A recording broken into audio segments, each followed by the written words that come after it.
South Africa may have escaped Argentina with a 17-10 victory, but the final score tells only half the story. The real talking point is just how close the Springboks came to losing a match they were expected to control. And for New Zealand, that could be a very interesting warning. The Springboks arrived in Argentina carrying the reputation of the world champions, but this was certainly not a performance that screamed dominance. Instead, South Africa were forced into a tense battle from the opening exchanges, with Argentina defending aggressively, disrupting their attacking rhythm and refusing to allow the visitors to settle into their game. By the end, South Africa were not celebrating a spectacular performance. They were celebrating survival. And that word may be the most important one to remember from this match. Survival. The Springboks were tested in almost every area. Their attack struggled to find its usual fluency, their decision-making was not always sharp, and their defensive structure was put under serious pressure by an Argentina side determined to make the world champions uncomfortable. Then came another major blow. Captain Siya Kolisi was forced from the field with an injury, leaving South Africa without one of their most experienced and influential leaders. Yet somehow, the Springboks continued to fight, and Argentina came incredibly close to completing the job. The match could have ended with one of the biggest upsets of the season when Matthias Moroni found himself with a huge opportunity near the South African try-line. Argentina were within touching distance. The Pumas had created the pressure. The home crowd could sense something special. But at the decisive moment, the ball slipped away. Moroni's opportunity disappeared, and South Africa survived. For Argentina, it was a heartbreaking ending. For South Africa, it was relief. And for New Zealand, it was another piece of evidence that the Springboks can be challenged. But there is an important distinction here. South Africa looking vulnerable does not mean South Africa are vulnerable. Those are two very different things. The Springboks remain one of the most difficult teams in international rugby to defeat. Their greatest strength is not simply their physicality or their set piece.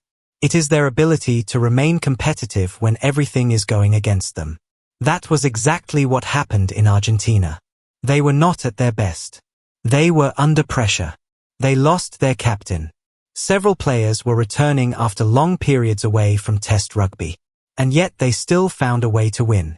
That is something Rassie Erasmus will be pleased about. The South African coach was not interested in pretending that this was a perfect performance. Instead, he acknowledged that his team had plenty of areas to improve. But he also highlighted the character shown by the players. And that is an important part of the story. 5 of South Africa's starters had not played a test match for around 8 months, while the Springboks were also missing a significant number of frontline players. So this was not simply a match about winning.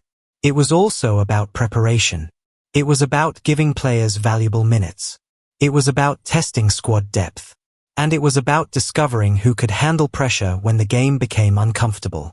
One of the players under the spotlight was Sacha Feinberg-Mngomezulu. The young South African playmaker showed flashes of his ability, but he also experienced difficult moments as Argentina applied intense pressure. That is part of the learning process at test level. International rugby is unforgiving. A small mistake can suddenly become a major problem, particularly against an opponent defending with the speed and aggression Argentina showed. On the other side, Santiago Carreras looked increasingly comfortable as Argentina's attacking influence grew. His ability to control the game and keep Argentina moving forward was one of the reasons the Pumas remained such a threat. That battle between Feinberg-Mngomezulu and Carreras provided one of the most interesting individual contests of the match. And you can be certain that New Zealand will have been watching closely. The All Blacks will have noticed that South Africa can be pressured. They will have noticed that aggressive defense can disrupt the Springboks' attacking structure. They will have noticed that even experienced South African players can be forced into difficult decisions. But perhaps most importantly, New Zealand will have noticed that Argentina refused to allow South Africa to dictate the match. That could provide the All Blacks with an important blueprint. New Zealand should not simply attempt to copy Argentina. Instead, they need to take the principles that worked and combine them with their own strengths. The All Blacks have the ability to bring enormous speed to the game. They have attacking variety.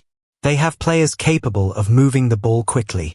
And if they can force South Africa to defend repeatedly from side to side, they could create problems. But there is one major difference: New Zealand must finish. Argentina created opportunities. They pushed South Africa to the limit. They even had the chance to win the match at the very end. But they could not take that final opportunity. Against South Africa, you may only get 1 or 2 moments like that. The All Blacks cannot afford to waste them. If New Zealand create 3 genuine scoring chances, they may need to convert all 3. Because South Africa are experts at surviving pressure. They know how to defend near their own line. They know how to slow the momentum of an opponent. They know how to win crucial collisions. And they have experienced players who understand how to manage the final stages of a test match. That means New Zealand cannot simply wait for the Springboks to make mistakes. They have to create those mistakes. They have to force South Africa into uncomfortable decisions. They have to maintain pressure. And when an opportunity appears, they must be ruthless with their execution. That could ultimately decide the rivalry. Another major storyline from the Argentina match was the injury to Siya Kolisi. His importance to South Africa cannot simply be measured through tackles, carries, or statistics. Kolisi is one of the leaders of the team. He brings experience. He brings emotional control. And he understands exactly what matches against New Zealand mean to South African rugby. If he is unavailable for the biggest games, South Africa could lose an important source of leadership. But once again, this is where squad depth becomes critical. South Africa have spent years developing players who can step into difficult situations. The Argentina match gave some of those players exactly the kind of experience they may need later. And that could become one of the hidden positives of this victory. The Springboks now have more information. They know which players responded well to pressure. They know which combinations need more work. They know where their attacking structure struggled. They know where their discipline needs improvement. And most importantly, they know they cannot afford to produce the same performance against New Zealand. Because the All Blacks will punish mistakes differently. Argentina's biggest weapon was their defensive intensity. New Zealand can add speed and attacking unpredictability. That creates an entirely different challenge.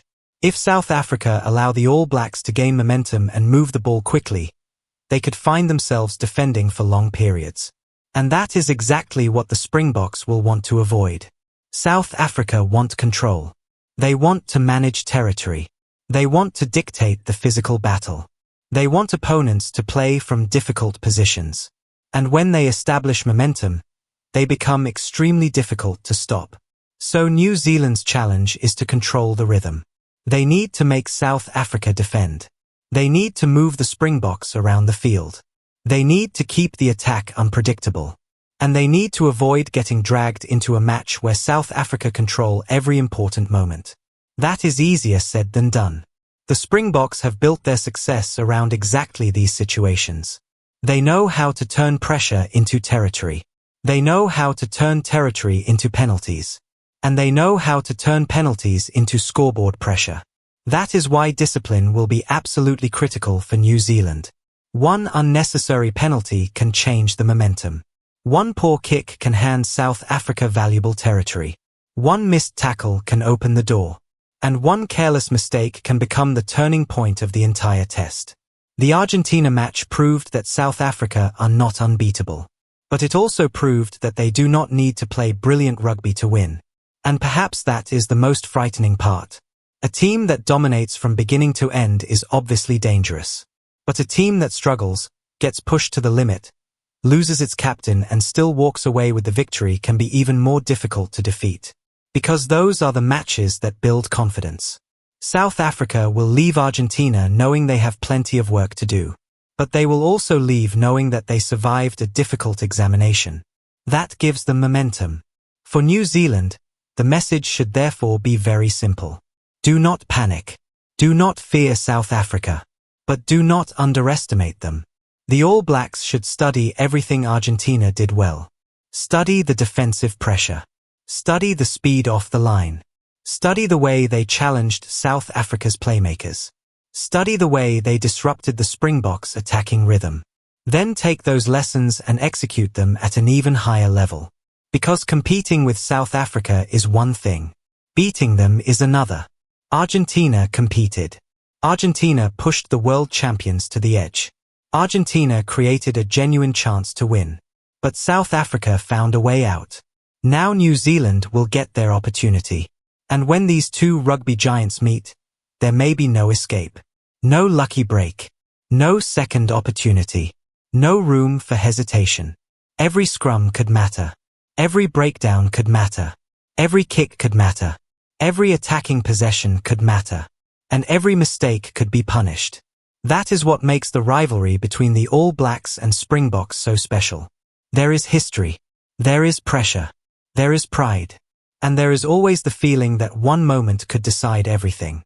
The Argentina result should therefore not make New Zealand afraid.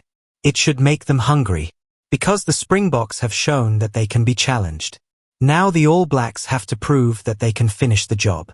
The biggest question is whether New Zealand can maintain the intensity that Argentina produced while adding the attacking quality required to turn pressure into points. If they can, South Africa could face one of their toughest challenges. But if New Zealand allow the Springboks to dictate the tempo, control territory and dominate the physical battle, the story could look completely different. That is the danger. South Africa will learn from Argentina. Rassie Erasmus will analyze every weakness. The players will understand where they need to improve. And the Springboks will almost certainly arrive against New Zealand with a sharper plan. That means the All Blacks cannot assume they are facing the same South African team that struggled in Argentina. They could be facing a much better version. Players who are rusty will have more minutes. Players returning from injury will have greater confidence. Combinations will be stronger. And the lessons from the narrow victory will have been absorbed. That is why this result could actually make South Africa more dangerous. They know they were not good enough. But they also know they won. That combination creates an interesting psychological situation. There is confidence without complacency. There is disappointment without panic. And there is a clear understanding that improvement is required. For New Zealand, that means preparation must be almost perfect. They cannot rely on South Africa having another off night. They have to be ready for the best version of the Springboks. And that is where the real test begins. Can the All Blacks handle the physical pressure? Can they protect their own ball? Can they win the breakdown? Can they defend South Africa's set piece? Can they manage territory? Can they remain patient? And when the opportunity comes, can they finish? Those questions will define the rivalry. Because South Africa have already shown what happens when a team gives them even the smallest opportunity. They survive. They recover. They fight. And they find a way. Argentina came close to changing the entire story. One dropped ball prevented that.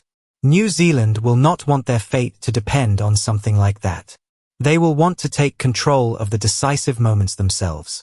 That is why the All Blacks should not look at the 17-10 result and think the Springboks are in trouble. Instead, they should look at it and think, there is a pathway. Argentina showed the pathway. New Zealand now have to travel it better. The Springboks have weaknesses, but they also have enormous strengths. They have experience. They have depth. They have physicality. They have tactical flexibility. And under Rassie Erasmus, they have developed a reputation for adapting to difficult opponents. So the All Blacks will need more than one good defensive plan. They will need answers for different scenarios. If South Africa kick, New Zealand must respond. If South Africa attack through the forwards, New Zealand must defend the gain line. If South Africa move the ball wide, the All Blacks must maintain their shape. If the match becomes chaotic, New Zealand must stay composed. And if the scoreboard is close with 10 minutes remaining, they must believe they can handle the pressure. That mental battle could be just as important as the physical one. The Springboks have experience in close matches. They have won World Cup knockout games under extraordinary pressure. They know how to remain calm when the result is uncertain. New Zealand will need to demonstrate that same composure. Because against South Africa, there is no guarantee that the better-looking team wins. Sometimes the team that makes fewer mistakes wins. Sometimes the team that manages pressure better wins. and sometimes the team that simply refuses to give up wins. South Africa demonstrated that final quality in Argentina. They refused to collapse. They refused to panic. They refused to allow the late pressure to break them. They survived. And now New Zealand must find a way to stop them from doing it again. That is why this 17-10 result is more complicated than it looks. It was not a masterpiece from the Springboks. It was not a performance that should make the All Blacks lose sleep. But it was still a victory for the world champions. And victories like this can become valuable later in a season. South Africa will take the lessons. New Zealand will take the warnings. And when the two teams finally meet, both will believe they have the answers. That is what makes this rivalry impossible to predict. The Springboks have shown they can survive. The All Blacks will now want to show they can finish. And if New Zealand can turn Argentina's blueprint into a complete 80-minute performance, the Springboks could find themselves under pressure once again. Only this time, there may be